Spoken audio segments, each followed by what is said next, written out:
Assalamualaikum warahmatullahi wabarakatuh.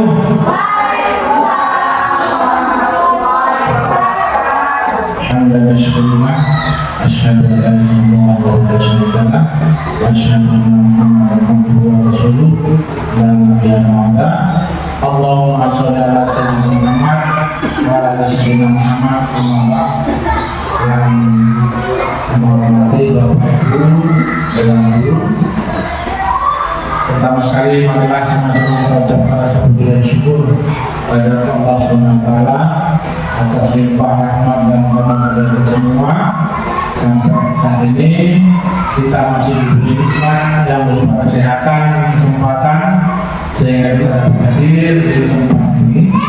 Kemudian salawat dan salam, mari sama-sama kita sajikan kehadiran Nabi Muhammad SAW serta keluarga dan para sahabat dan sekalian. Bapak Ibu yang saya muliakan, terima kasih atas kehadirannya. Pada hari ini kita mengadakan satu acara, yaitu tentang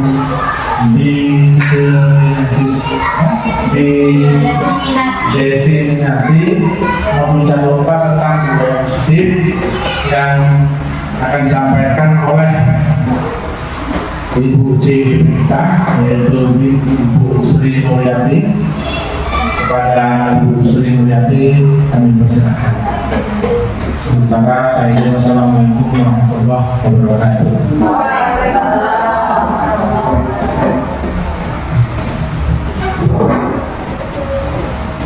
Terima kasih. Assalamualaikum warahmatullahi wabarakatuh.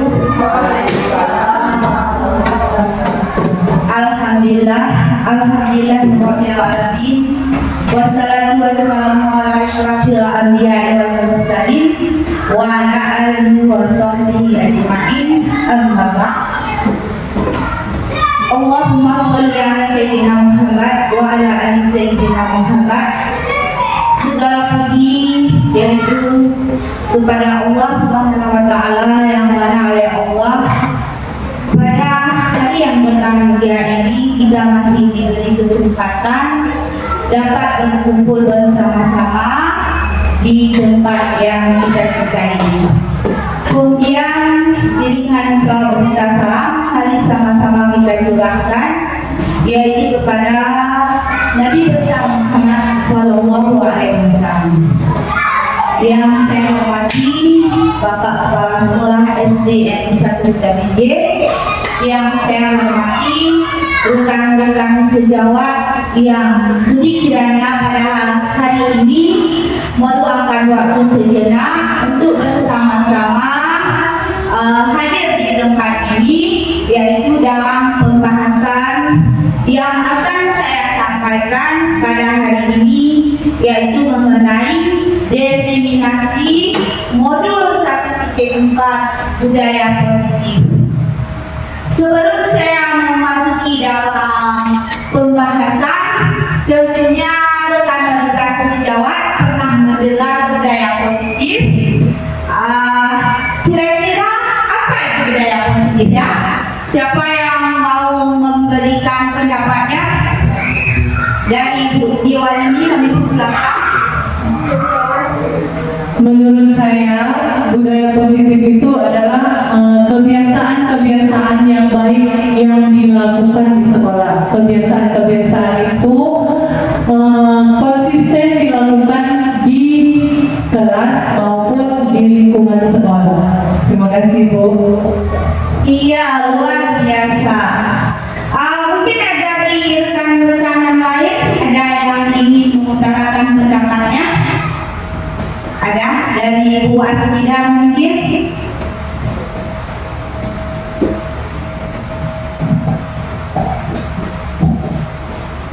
Terima kasih. Budaya positif ini insya Allah ya di sekolah kita, di tempat Ibu Sri Mulyati bertugas sudah lama kita laksanakan, walaupun budaya positif ini belum menjadi seperti sekarang, tetapi kita telah lebih dahulu membudayakan budaya positif ini. Seperti Bu Tio ini katakan tadi, budaya positif itu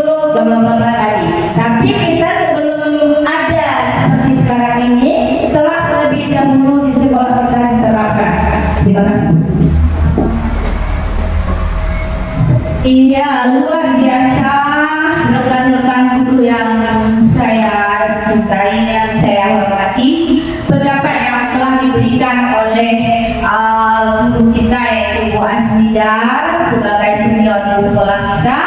Kemudian yaitu dari Bu Tio Alimi selaku angkatan 10 yang sebelum dari saya ini. Terima kasih Bu, luar biasa pendapatnya. Baiklah rekan-rekan sejawat yang saya hormati, di sini saya akan memasuki dalam pembahasan yang pertama yaitu mengenai tujuan pendidikan. Tujuan pendidikan menurut Ki Hajar Dewantara seperti yang telah kita ketahui, yang sekarang ini yang sedang dicanangkan oleh pemerintah kita, yaitu pendapat beliau. Menurut Ki Hajar Dewantara, pendidikan ini adalah menuntun segala kodrat yang ada pada anak-anak agar mereka dapat mencapai keselamatan dan kebahagiaan yang setinggi-tingginya, baik mereka sebagai manusia maupun sebagai anggota masyarakat. Inilah pendapat dari Bapak Ki Hajar Dewantara. Kemudian tujuan diseminasi yang saya adakan pada hari yang berbahagia ini, yaitu yang pertama, sebagai guru SD Negeri 1 Kertabanjir, kita memahami konsep pendidikan menurut Ki Hajar Dewantara dihubungkan dengan konsep budaya dan lingkungan positif di lingkungan yang berpihak kepada murid. Di sini kita sebagai guru pasti kita telah mengetahui tujuan pendidikan. Kemudian tugas kita sebagai seorang guru bukan hanya mendidik anak-anak, tapi di sini kita bisa menuntun dan membimbing mereka agar mereka menjadi manusia yang berguna seutuhnya di masa yang akan datang. Kemudian tujuan yang kedua, guru SD Negeri 1 Kertabanjir dapat mengetahui mengenai konsep budaya positif yang di dalamnya terdapat konsep perubahan paradigma, stimulus respon, dan teori kontrol. 3 teori motivasi perilaku manusia, kemudian motivasi internal dan eksternal, keyakinan kelas, hukuman dan penghargaan, 5 kebutuhan dasar manusia, 5 posisi kontrol guru dan segitiga restitusi. Selanjutnya yaitu guru SD Negeri 1 Kertabanjir dapat menerapkan strategi disiplin positif yang memerdekakan murid untuk menciptakan ekosistem sekolah yang aman dan berpihak pada murid. Di sini yang kita inginkan, ketika anak-anak hadir di sekolah kita, mereka akan merasa nyaman, belajar dengan tenang karena adanya kita, guru-guru yang siap berjuang untuk mereka, membimbing mereka dan menuntun mereka.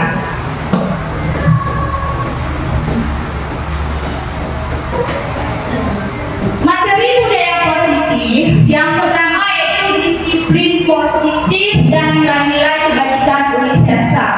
Ini yang akan kita bahas nanti. Yang kedua yaitu teori motivasi, hukuman dan penghargaan, dan restitusi. Yang ketiga yaitu keyakinan kelas. Yang keempat kebutuhan dasar manusia dan dunia berkualitas. Yang kelima restitusi, yaitu 5 posisi kontrol, dan yang keenam yaitu restitusi segitiga restitusi. Baiklah bapak-bapak, ibu dan rekan sejawat yang saya hormati, di pembelajaran yang pertama ini yaitu budaya positif mengenai disiplin positif dan nilai-nilai kebajikan universal. Yang pertama yaitu perubahan paradigma teori kontrol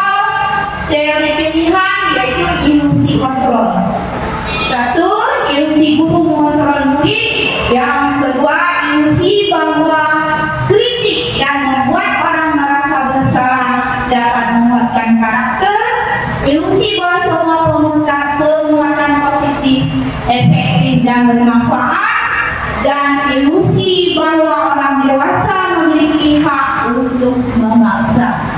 Ini yang akan kita bahas. Selanjutnya, perubahan paradigma, stimulus respon, teori kontrol, itu teori pilihan. Siapa sesungguhnya yang memiliki kontrol di stimulus respon? Kita bisa melihat, kita mencoba mengubah orang agar berpandangan sama seperti pandangan kita. Kemudian di teori kontrolnya, kita berusaha memahami pandangan orang lain tentang dunia. Yang kedua, ini perilaku buruk dilihat sebagai suatu kesalahan. Padahal di teori kontrolnya, semua perilaku itu memiliki tujuannya. Kemudian orang lain bisa mengontrol saya. Di teori kontrolnya, hanya Anda yang bisa mengontrol diri kita sendiri. Jadi bukan orang lain yang akan mengontrol apa yang akan kita lakukan, apa yang ingin kita capai, tapi diri kita sendiri. Kemudian yaitu pemaksaan ada pada saat hubungan dagang. Ikut di teori kontrolnya, yaitu berkolaborasi dan konsensus menciptakan pilihan-pilihan baru, yaitu mencari ide-ide dan pendapat yang baru. Kemudian model berpikir menang-kalah di teori kontrol, model berpikir menang-menang.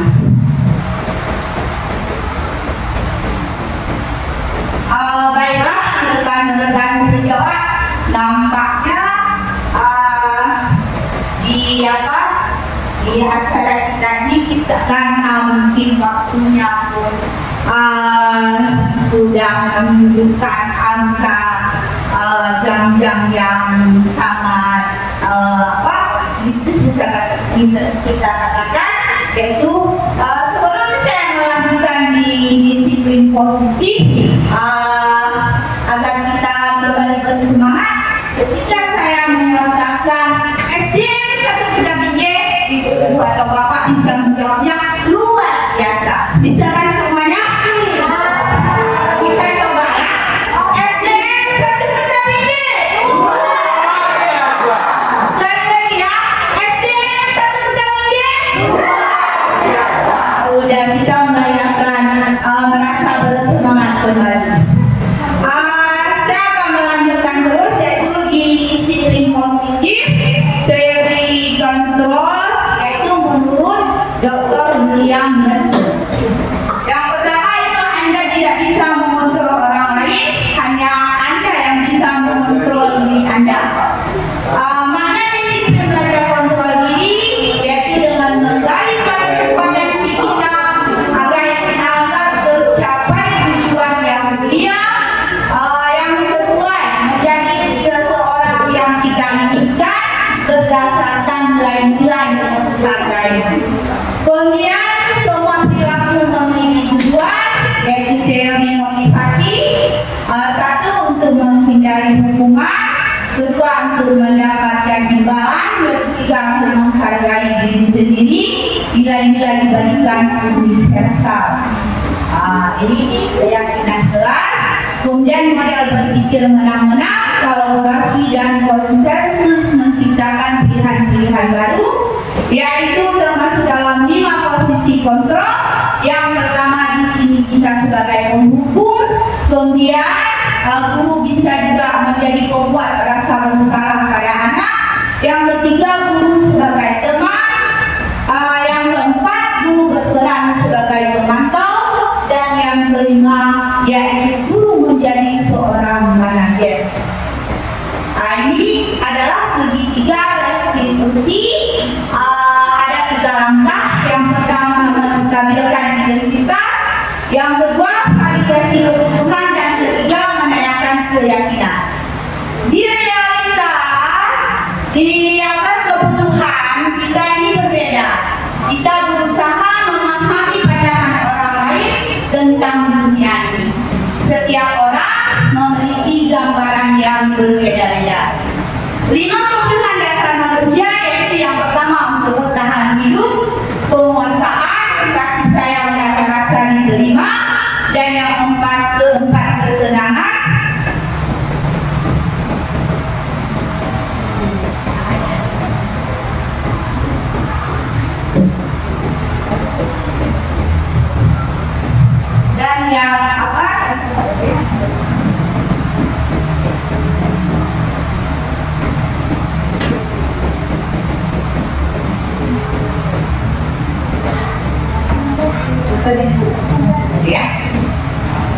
lagi ya.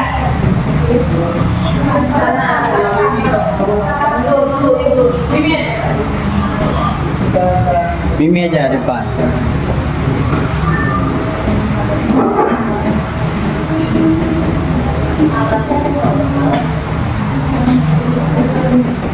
Dan yang kelimanya yaitu kebebasan.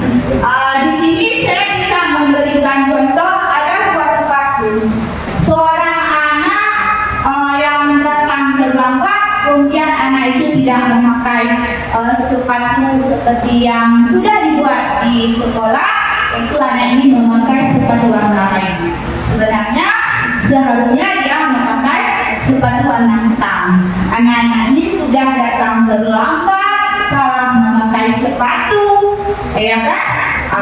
Jadi ada seorang guru pikir ketika anak ini masuk ke pekarangan sekolah, dia dipanggil. Saya memberikan contoh saja, bapak ini bernama Pak Lukman, dia memanggil anak ini, dia mengatakan kepada si anak, "Nak, kenapa kamu hari ini memakai sepatu warna lain, sedangkan yang sudah diterapkan kita harus memakai sepatu warna hitam? Karena kamu sudah melakukan kesalahan, kamu harus membuka sepatu hari ini, tidak boleh memakai sepatu sampai jam pulang." Apa yang terjadi? Anak ini, si anak merasa terancam, tetapi yang kenanya adalah mental. Seharusnya Pak Lukman ini dia harus menjadi seorang manajer. Dia harus menanyakan dulu alasan kenapa anak itu terlambat, kenapa anak ini tidak memakai sepatu seperti yang telah ditentukan oleh sekolah. Karena tidak adanya di Pak Lukman ini yaitu bersikap sebagai manajer di sini, sehingga terjadilah pada si anak ini dia merasa tertekan fisik dan mentalnya. Seharusnya Pak Lukman bertanya dulu apa alasannya, nak, kenapa kamu terlambat? Ketika anak menjawab, "Saya terlambat karena tidurnya terlambat." Kemudian kenapa kamu tidak memakai sepatu warna seperti yang telah ditetapkan? Karena saya terlambat berburu. Di sini sebagai manajer, dia bapak ini harus menanyakan, "Jadi kamu bersalah tidak, nak?" "Saya bersalah, Pak." "Apa solusinya yang harus kamu lakukan?" "Saya harus tidur lebih awal dan bertanggung jawab untuk bisa sampai ke sekolah tepat waktunya dan memakai seperti seragam yang telah ditentukan." Inilah ibu-ibu rekan-rekan sejawat salah satu contohnya. Kemudian di sini kita akan melihat apakah makna disiplin itu, yaitu berasal dari bahasa Latin, yaitu disiplin yang artinya belajar. Mana asal dari kata ini yaitu berkomunikasi dengan disiplin dan murid pendapat dari Tuhan yang menjadi seorang filosofi ulama. Kemudian disiplin ini membuat orang menggali potensinya menuju sebuah tujuan apa yang dia hargai. Namun dalam budaya kita, makna kata disiplin telah berubah menjadi sesuatu yang dilakukan seseorang pada orang lain untuk mendapatkan kepatuhan. Kecenderungan umum adalah menghubungkan kata disiplin dengan ketidaknyamanan, bukan dengan apa yang kita hargai atau pencapaian suatu tujuan yang mulia. Bapak-bapak dan ibu yang hebat, di sini nilai-nilai kebajikan universalnya yaitu adalah sifat-sifat positif manusia yang merupakan tujuan mulia yang ingin dicapai setiap individu. Nilai-nilai tersebut bersifat universal dan lintas bahasa, suku, bangsa, agama maupun latar belakang. Setiap perilaku perbuatan memiliki suatu tujuan, ini menurut pendapat pendapat dari Dr. Julia pada teori kontrol 1984. Kemudian dalam mengaitkan nilai-nilai kebaikan yang diyakini seseorang, maka termotivasi intrinsiknya agar akan terbangun sehingga menggerakkan motivasi diri, yaitu ini menurut Dian Wilson 1998. Nilai-nilai kebajikan yang ingin dicapai oleh setiap anak Indonesia kita kenal dengan profil pelajar Pancasila, yaitu yang berkarakter sesuai dengan profil Pancasila. Di situ sudah menjadi semuanya. Beriman, bertakwa kepada Tuhan yang Maha Esa dan berakhlak mulia. Mandiri, bernalar kritis, berkebinekaan global, bergotong royong dan kreatif. Di pembelajaran yang kedua, ini motivasi eksternal. Kemudian untuk mendapatkan imbalan dari orang lain, institusi apa yang akan saya dapatkan apabila saya melakukannya, ini termasuk motivasi eksternal juga. Yang ketiga yaitu untuk menghargai diri sendiri. Saya akan menjadi orang yang seperti apa yang jika saya melakukannya, saya akan jadi seperti apa. Ini yaitu termasuk motivasi internal yang ini akan kita masuk dengan tujuan disiplin positif. Merdeka, menurut Ki Hajar Dewantara, merdeka itu artinya tidak lepas dari perintah, akan tetapi juga cakap membuat perintah diri sendiri. Bukan berarti merdeka di sini kita bebas dalam melakukan apapun oleh anak. Dia bebas bergerak dengan sesuka hatinya, tidak. Merdeka di sini adalah tidak lepas juga dari peraturan keyakinan yang telah kita buat. Kemudian dia bisa mengontrol dirinya sendiri. Apa yang bisa kita lakukan dan apa yang tidak bisa anak lakukan. Disinilah kita sebagai guru berperan, yaitu menjadi pembimbing dan menuntun anak. Memang apa yang kita lakukan tidak mudah. Ini perlu waktu, kita tidak bisa mengubah karakter si anak dari yang begini langsung besoknya dia menjadi seperti yang kita inginkan. Tetapi kita di sini harus selalu memberikan motivasi. Kemudian didukung oleh penghargaan, bahwa penghargaan berlaku sama dengan hukuman, dalam arti meminta atau membujuk seorang melakukan sesuatu untuk memenuhi suatu tujuan tertentu dari orang yang meminta atau orang yang membujuknya. Dorongannya eksternal dan akan ada faktor ketergantungan. Beberapa dampak dari pemberian penghargaan yaitu ini menurut Al-Fikor yaitu 1993. Yang pertama, pengaruh jangka pendek dan jangka panjang. Penghargaan menghukum, penghargaan mengurangi kedekatan, penghargaan tidak efektif, penghargaan merusak hubungan.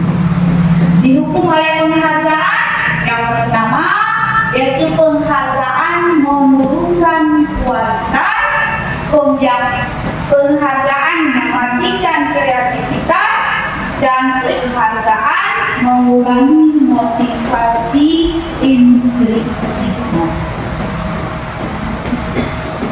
Bentuk program kebajikan yaitu ataupun apresiasi, yaitu dalam memberikan apresiasi pengakuan.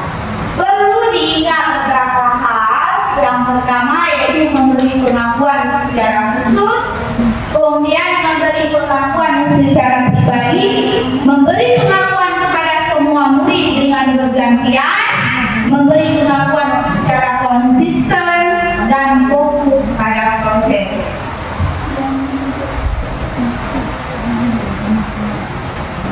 Contoh pengakuan apresiasi kebajikan yaitu misalnya kita sebagai guru mengatakan kepada si anak, kemarin saya perhatikan rasa empatimu besar sekali.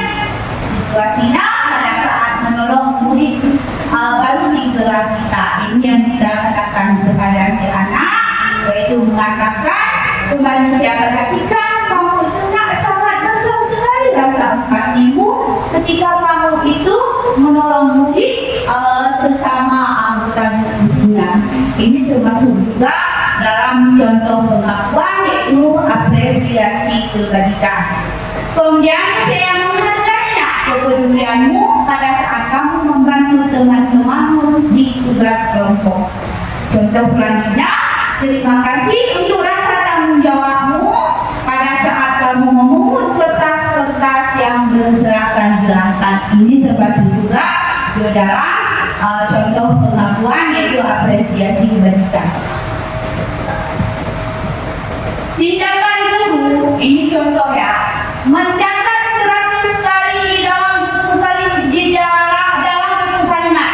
Saya tidak akan terlambat kali. Ini kita menyuruh kepada murid kita untuk menulis. Saya tidak akan terlambat sampai 100 kali.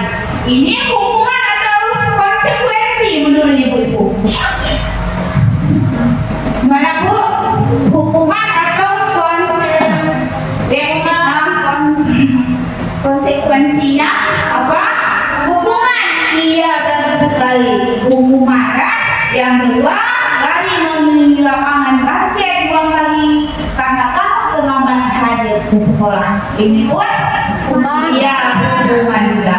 Kemudian murid diminta untuk push up 15 kali karena tidak menggunakan masker ke sekolah. Iya, ini termasuk hukuman juga. Kemudian menggantikan kertas tugas teman yang telah dicoret-coret. Ini termasuk apa? Konsekuensinya, ya kan? Membersihkan tumpahan air di meja tulis karena tersenggol pada saat belajar. Iya. Lari menuju lapangan basket 2 kali karena terlambat 10 menit untuk pelajaran penyelokan. Apa ini? Iya, termasuk juga kepada hukuman. Ini yang tadi kita katakan semuanya telah benar ya, seperti apa yang Ibu jawab. Memang guru SD yang sangat hebat dan luar biasa.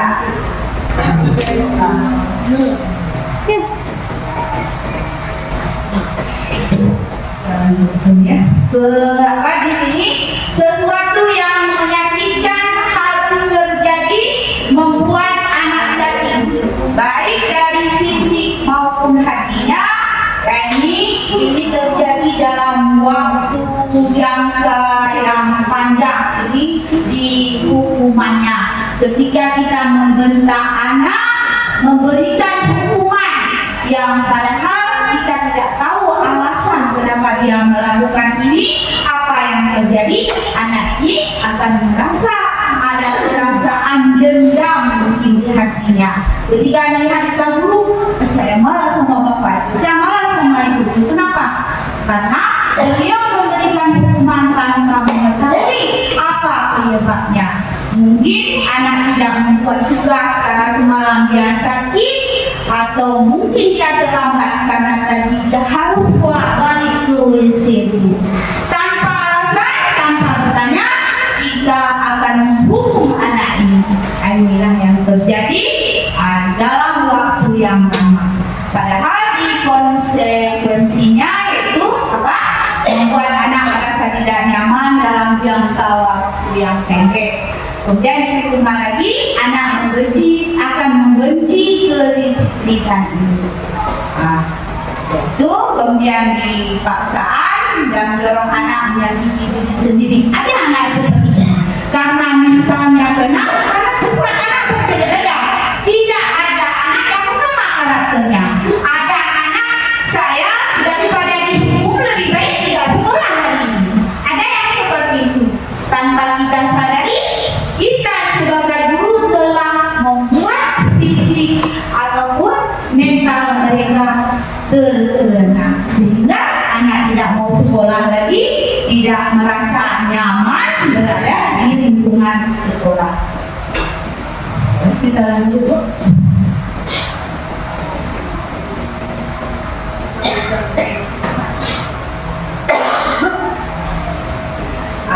Sekarang kita akan bertanya, apa itu restitusi? Kita sering mendengarnya kan, restitusi apa itu ya restitusi? Jadi restitusi itu adalah proses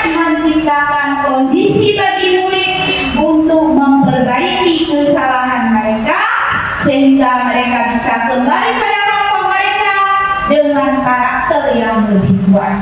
Restitusi juga merupakan proses kolaboratif yang mengajarkan murid untuk menjadi solusi dalam masalah mereka dan membantu murid berpikir tentang orang seperti apa yang mereka ingin menjadi tujuan hidup mereka dan bagaimana mereka bisa ataupun harus memperlakukan orang lain. Ini menurut pendapat yaitu Bapak Husin 2004. Kemudian identitas gangguan sesuatu yang menyakitkan harus terjadi. Di konsekuensinya yaitu sesuatu harus terjadi. Di restitusinya yaitu merupakan pilihan. Tidak nyaman memulih anak-anak jangka yang waktu panjang. Di restitusinya adalah menguatkan memulih anak dalam jangka waktu panjang. Ya, korban mendapatkan keadilan di hukuman, korban bisa diabaikan, kemudian di restitusinya korban mendapatkan ganti. Nah, ini di identitas gagal hukuman itu yang negatif, di konsekuensinya netral, kemudian di restitusinya adalah nilai-nilai positif.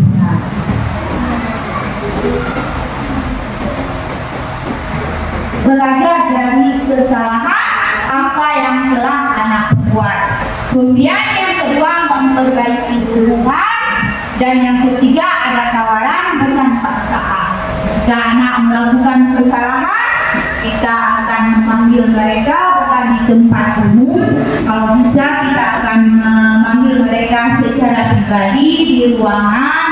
Kita akan menanyakan sebabnya. Disinilah anak merasa memiliki tawaran bukan paksaan dari kita untuk mereka bisa berubah. Kemudian di restitusi ini menuntut untuk melihat ke dalam diri mereka, apa nak yang ingin kamu capai setelah kamu melakukan ini, apa yang perasaan kamu rasakan pada hari ini. Tentu di sini anak-anak akan merasa dirinya harus berbuat apa. Kemudian restitusi diri adalah cara yang paling baik, bukan hukuman. Restitusi fokus pada karakter, bukan kepada tindakan. Restitusi fokus pada solusi, dan kemudian restitusi ini mengembalikan murid yang berbuat salah pada kelompoknya. Dengan dia mengakui kesalahan yang telah dia lakukan, disinilah akan terciptanya rasa tanggung jawab karena dia sudah berbuat salah. Kemudian di pelajaran yang ketiga yaitu mengenai keyakinan kelas. Tentu semuanya ibu di sini pernah membuat keyakinan kelas yang secara bersama-sama dengan murid. Mengapa tidak peraturan saja? Mengapa harus keyakinan kelas? Di sini yaitu alasan yang pertamanya mengapa kita memiliki peraturan harus menggunakan helm bila mengendarai kendaraan roda 2. Kemudian pertanyaan lagi, mengapa kita memiliki peraturan 3M menggunakan masker, mencuci tangan dan menjaga jarak 1,5 meter. Kemudian mengapa kita memiliki peraturan harus datang tepat waktu pada saat mengikuti pelatihan. Untuk mendukung motivasi instruksi ini, kembali ke nilai-nilai keyakinan-keyakinan yang lebih menggerakkan seseorang dibandingkan mengikuti serangkaian peraturan-peraturan yang telah dibuat. Ini di budaya positif, lingkungan positif, dan keyakinan kelas.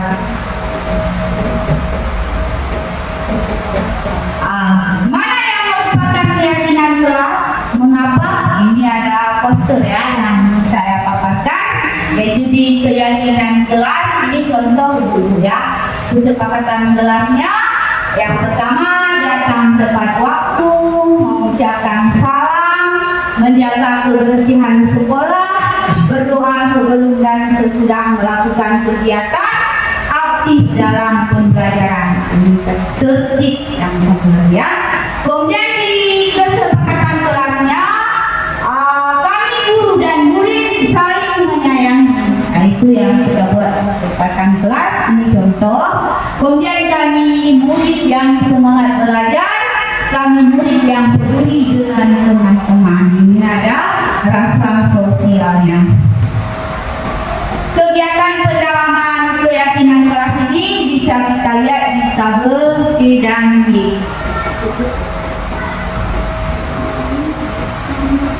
Kemudian kegiatan pendalaman keyakinan kelas juga bisa kita lihat bersama juga dalam tabel. Yang pertama yaitu ada hormat terdengar satu orang berbicara. Yuk saya bantu. Kemudian kita bisa selesaikan ini bersama. Kan? Kelima, tolong ya, permisi, bolehkah saya meminjamnya? Nanti akan segera saya kembalikan. Ini adalah contoh-contoh di kalimat hormat. Kemudian yang berikutnya itu berempati terhadap perasaan orang lain, memegang barang milik orang lain hanya dengan izinnya. Ini ada rasa yang terlihat dari sini. Kemudian di perilakunya itu tersenyum ramah, memberikan salam hormat, seperti berjabat tangan, seperti yang kita lakukan ketika hari-hari, yaitu bersalaman. Kemudian memberikan ruang bekerja, postur yang tenang. Nah, ini termasuk dalam tabel yang telah saya paparkan.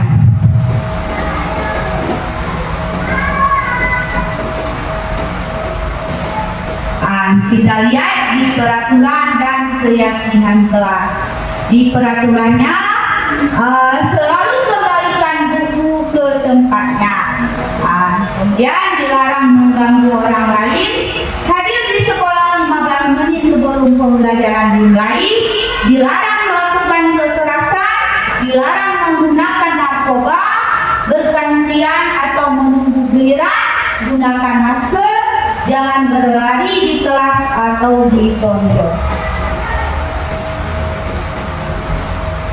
Di keyakinan kelasnya kita bisa melihat selalu mengembalikan buku di tempatnya. Ketika anak mengambil buku mungkin di pojok baca, di sini di keyakinan kelasnya adalah rasa tanggung jawabnya. Kemudian dilarang mengganggu orang lain. Di keyakinan kelas bisa kita buat itu menghormati orang lain. Hadir di sekolah 15 menit sebelum pembelajaran dimulai. Ini juga kita berkomitmen dan menghormati. Dilarang melakukan kekerasan. Ini termasuk dalam keselamatan dan menghormati orang lain. Dilarang menggunakan narkoba. Di keyakinan kelasnya adalah kesehatan. Bergantian atau menunggu giliran, ini termasuk dalam bersabar dan bisa menghormati orang lain tanpa kita berserabut ini langsung. Padahal dia gilirannya di belakang, tapi dia langsung ke depan. Menggunakan masker ini termasuk dalam kesehatan dan keselamatan. Kemudian itu jangan berlari di kelas atau koridor. Di keyakinan kelasnya adalah keselamatan dan keamanan. Dia di pelajaran yang keempat ini di modul 1.4 yaitu diseminasi politik budaya positif, yaitu kebutuhan dasar manusia dan dunia yang berkualitas. Ini kebutuhan dasar manusia yang pertama kasih sayang dan rasa diterima, kemudian kesenangan, penguasaan dan kebebasan. Ini dalam kita bertahan hidup tentunya ada lingkarannya seperti yang saya paparkan di sini. Budaya positif yaitu di pembelajaran yang kelima, 5 posisi kontrol. Menunjukkan anak, menyakitinya, menyindirnya, kamu selalu aja, kamu saja yang tidak membuat tugas, kamu saja yang datang terlambat, kamu saja yang membuat onar. Ini yaitu di kita sebagai guru menduduki posisi pemburu. Kemudian kalau kita menduduki posisi membuat orang merasa bersalah, kita akan berceramah dan mengatakan kepada anak, seharusnya nak ini bla ini sangat mengecewakan, maka si anak akan merasa bersalah. Kalau kita sedang menjadi sebagai seorang teman dari anak ini, kita akan membuatkan alasan-alasan untuk kita, ya kan? Alasannya kenapa kamu tidak mengerjakan tugas? Ini kita bisa menjadi sebagai seorang teman. Kalau posisi kita sebagai pemantau, kita akan menghitung melihat berapa kali dia mengadakan kesalahannya, melakukan kesalahan. Dan posisi yang integritas berhasil, yaitu yang sukses, kontrol dirinya adalah kita menjadi seorang manajer. Di sini sebagai seorang manajer, kita akan melakukan menanyakan pertanyaan, alasan-alasan kenapa anak bisa seperti ini. Kita akan mencari penyebabnya, kemudian baru kita akan mencari solusinya. Kalau tidak bisa juga, kita mungkin akan berkolaborasi dengan teman-teman sejawat tanpa kita langsung menghukum anak atau memvonis anak dengan segala kesalahannya. Mungkin saja di satu posisi anak merasa ingin diperhatikan di rumah, mungkin dia dengan orang tuanya tidak mendapat kasih sayang. Kalau kita sebagai temannya, tentu anak akan berani mencurahkan isi hatinya. Dia akan datang kepada kita, dia akan mengatakan, "Bu, saya di rumah rasanya tidak aman." Kenapa? Nah, kita pasti akan bertanya seperti itu kalau kita sebagai seorang teman anak. Anak ini akan bercerita, "Mama sama ayah saya tiap hari berkelahi, tiap hari bertengkar, tiap malam bertengkar. Mana saya bisa belajar, Bu?" Nah, di sini kita sebagai teman mungkin akan memberikan kepada anak saran-saran yang baik dan membangun motivasi, memberikan motivasi kepada anak. Jadi anak tidak merasa dia tidak diperhatikan. Setidaknya ketika dia di sekolah ada yang memperhatikan dia. Jangan di rumah dia tidak diperhatikan, di sekolah pun kita bentak dia. Ketika dia datang, "Bu, kita bentak apa? Ibu mau istirahat. Kalian udah apa yang jadi buat alasan?" Hal seperti itulah yang terjadi.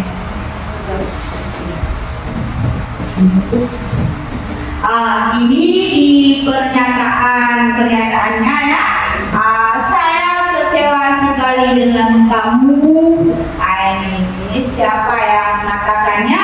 Membuat orang yang merasa bersalah. Iya, membuat orang merasa bersalah.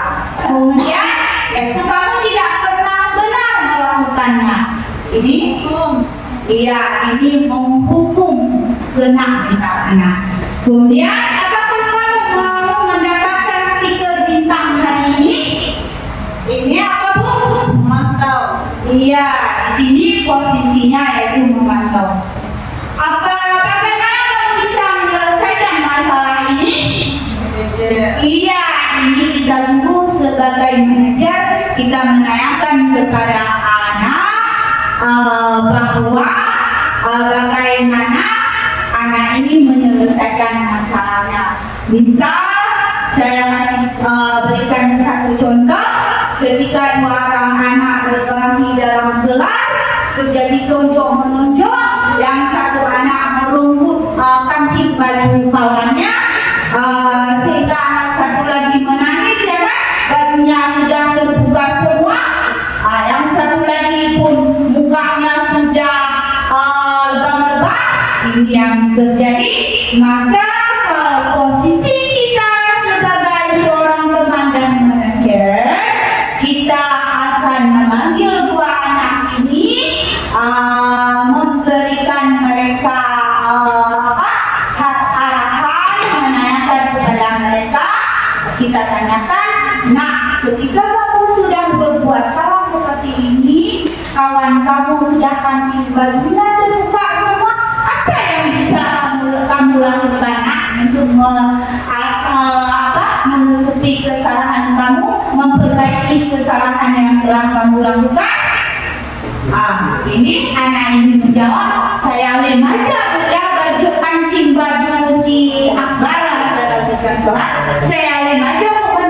bajunya. Nah, jadi kita pun berpikir ya kan, masa giling, kalau giling sebentar lagi nak, pasti kancing bajunya akan kembali terlepas. Yang satu anak lagi bagaimana? Bu, saya nggak mau bu, kalau dia lagi bu, nanti kalau saya pulang ibu saya pasti marah-marah karena baju saya baru kemarin dibeli lain oleh ibu saya. Saya nggak mau bu, dia akan nangis. Solusinya apa kita tanyakan pada anak? Nah, kalau udah seperti ini, apa kamu bisa menebus kesalahan kamu ini? Kita pun berpikir yang lebih cocok pada si anak ini, yaitu dia menjahit kembali kancing bajunya. Anak ini pasti akan berkata kan, bu, saya tidak bisa menjahit bu, saya belum pernah melakukannya. Apa tindakan kita? Yaitu kita bisa membantu anak untuk mengajarkan dia menjahit baju yang telah kancing bajunya tadi yang sudah rusak. Kita bantu dia perlahan-lahan kembali kancing bajunya terpasangkan. Anak pun yang menjadi korban tadi tidak lagi menangis, sehingga apa? Mereka berdua ini kembali akur mereka. Yang satu sudah bertanggung jawab dan yang satunya lagi merasa tidak dirugikan. Kembali dia kan namanya anak-anak, ya pasti ya kak, kembali ketawa bersama, kembali belajar bersama. Tapi kalau kita sebagai guru menjadi pemukul, kita pasti akan bilang kepada si anak, nah kamu selalu berbuat onak ya di sini. Tengok di baju kawan kamu ini, hari ini bajunya yang kamu rusak, kemarin sepatunya yang kamu buat, kamu injak-injak, atau kemarin lagi penggarisnya yang kamu bilangkan. Di sini posisi kita adalah sebagai pemukul, apa? Tidak ada rasa tanggung jawab anak, cuma dia ada perasaan merasa dendam yang mungkin kepada kita. Nah, ini posisi ini yaitu tidak bisa kita posisikan sebagai guru yang kita memandang dari pendidikan yang diajarkan oleh Bapak Ki Hajar Dewantara. Disinilah posisi kita sebagai guru, sebagai manajer.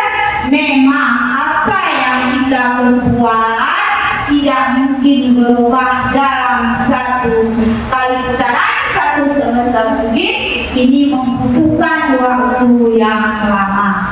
Jadi di sini seperti program yang telah dibuat oleh beliau Alimi kemarin dan program-program lain positif lainnya yang telah kita buat bersama ya oleh kita bersama-sama di SDLN 1 KBD ini, yaitu budaya positifnya ketika datang bersalaman. Kemudian sebelum memulai pelajaran kita pun mulai dengan doa dan sesudahnya pun kita mulai dengan doa. Jadi saya akan melanjutkan lagi, yaitu bergerak di antara peraturan pemantau dan konsekuensi atau hadiah, nilai-nilai, manajer dan memperbaikinya. Ini kalau kamu tidak ya kan bla-bla saya akan diberi hukuman untuk membuat tidak nyaman. Kalau yang di kabel yang sebelahnya lagi, apa yang harus diyakini, bagaimana memperbaiki masalah ini. Ini memperbaikinya kita berdua dapat mendapatkan apa yang kita inginkan. Kemudian kita lanjut di budaya positif pembelajaran ke-6, yaitu segitiga restitusi. Di segitiga restitusi ini, yaitu kamu tentu punya alasan mengapa melakukan itu. Kemudian adakah cara yang lebih efektif untuk mendapatkan apa yang kamu butuhkan. Kemudian setiap orang pasti pernah melakukan kesalahan. Kemudian kamu bukan satu-satunya yang pernah melakukan ini. Ini waktu kita menjadi seorang manajer di sebagai seorang guru. Yang nilai-nilai apa yang telah kita sepakati ini tentu yang akan kita tanyakan kepada anak yang telah melakukan kesalahan. Kemudian membuat anak yang merasa gagal karena berbuat salah menjadi positif terhadap dirinya, yaitu ini menstabilkan identitas. Guru berkata, berbuat salah itu hal yang manusiawi, tidak ada manusia yang sempurna. Bapak Ibu juga pernah berbuat salah, kita pasti bisa menyelesaikan permasalahan ini. Bapak Ibu tidak tertarik untuk mencari tahu siapa yang benar di antara kalian, siapa yang salah. Bapak Ibu lebih tertarik untuk kalian dapat menyelesaikan masalah yang telah kalian berbuat. Kalau kamu menyalahkan dirimu sendiri terus-menerus, apakah kamu akan bersikap baik pada dirimu sendiri? Nah, ini pertanyaan-pertanyaannya. Kemudian membantu murid mengenali basic kebutuhan dasar yang ingin dipenuhinya ketika melakukan kesalahan itu. Ini pada dasarnya setiap tindakan manusia tujuannya adalah memenuhi basic, apakah itu power, hitungnya, law atau apa yang selanjutnya dilakukannya, validasi kebutuhannya. Contohnya, seorang guru akan berkata, kamu bisa saja melakukan hal yang lebih buruk, tapi kamu tidak melakukannya kan? Kemudian kamu pasti punya alasan mengapa kamu melakukannya. Ini adalah kalimat seorang guru dalam menyelesaikan masalah yang terjadi. Jalan dulu. Kemudian anak melihat kesalahannya dihubungkan dengan norma sosial dan nilai-nilai yang mendasari manusia berinteraksi dengan orang lain. Itulah ini menanyakan keyakinan juga. Guru berkata, apa nilai yang kita percayai di sekolah kita? Nilai-nilai universal apa yang telah kita sepakati? Kelas yang ideal itu menurut kamu seperti apa? Kemudian kamu ingin menjadi anak seperti apa? Ini pertanyaan-pertanyaan yang bisa kita lontarkan kepada murid. Intervensi 30 detik ini ya. Di intervensi ini bisa membantu murid kembali ke tujuan semula dengan singkat dan dengan cara non-konfrontatif. Itu pertanyaan-pertanyaan yang diajukan biasanya dikemukakan oleh seorang pemantau ataupun di posisi seorang manajer. Ini pertanyaannya ada beberapa, bisa Ibu lihat sendiri seperti yang saya paparkan. Salah satunya yaitu apakah kamu ingin berbuat lebih baik? Nah, ini pertanyaan-pertanyaan yang bisa kita sampaikan kepada si anak. Kemudian di refleksi ini, yang pertama hal baru apa yang mengubah paradigma saya yang saya dapatkan. Kemudian yang keduanya, perasaan apa yang muncul selama mengikuti sesi ini, khususnya mengenai makna disiplin dan motivasi intrinsiknya. Kemudian yang ketiga, peran Among seperti apakah yang telah saya lakukan selama mengikuti pembelajaran ini. Kita bisa melihat sendiri di posisi mana kita berada sekarang. Kita pun sebagai guru yang biasa, kan, yang tentunya pernah membuat kesalahan di masa-masa yang lalu, maka dengan adanya pembelajaran pada hari ini, mungkin kita lebih bisa menempati di posisi yang paling baik, yaitu sebagai manajer. Kemudian yang keempat, saya akan menjadi Among seperti apakah setelah saya mengikuti modul ini. Seperti apa kita sebagai guru? Apakah kita benar-benar sudah menjadi seorang yang bisa menuntun murid, membimbing mereka ketika mereka melakukan kesalahan? Di sini kita bisa bertanya, kepada diri kita masing-masing. Memang bukan hal yang mudah bagi kita seorang guru. Ketika kita telah memilih profesi sebagai seorang guru, di sini kita sudah siap dengan konsekuensinya, yaitu menghadapi karakter anak yang berbeda-beda. Karena di kelas kita ada 30, maka 30 karakter yang mereka ciptakan, mereka nampakkan setiap harinya. Ada yang bertingkah mengganggu kawan, kemudian dia yang menangis sendiri. Ada yang jadi seperti yang mempunyai kekuasaan, apapun yang dia katakan kawannya harus patuh semua. Seakan-akan dia ini apa yang dia katakan kawan-kawannya harus patuh. Maka apabila kawannya tidak mau patuh, dia akan marah. Mungkin saja dia bisa menunjuk kawannya ataupun mengatakan hal-hal yang tidak baik, yang tidak sepatutnya dikatakan oleh seorang guru.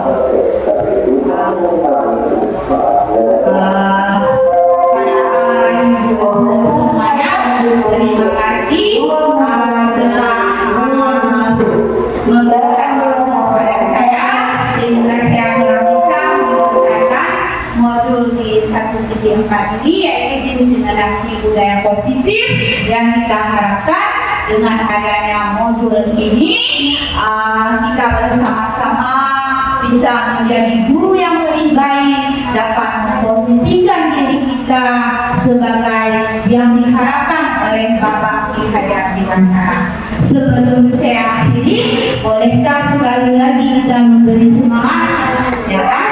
Seperti yang tadi saja, ya kan? SDN 1 Kutabije, luar biasa. SDN 1 Kutabije, luar biasa. Saya akhiri. Assalamualaikum warahmatullahi wabarakatuh.